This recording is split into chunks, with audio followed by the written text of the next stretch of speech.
Marco Dato, Gobbo Tomasi, Gobbo Bizzotto, Biscaglia, Santere e Sernagiotto, quindi dalla 1 alla 8 in acqua questi atleti che vanno di fatto a chiudere il quadro per quanto riguarda le batterie di questa mattina.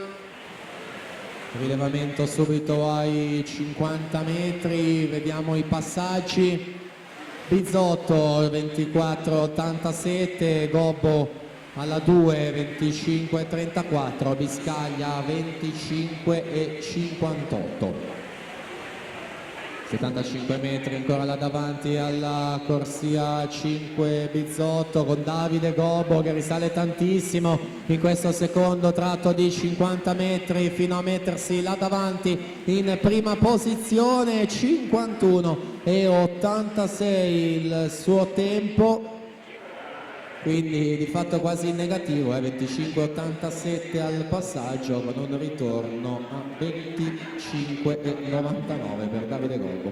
Quindi Bizzotto 52,12, Biscaglia 52,85 in terza posizione. Non vedo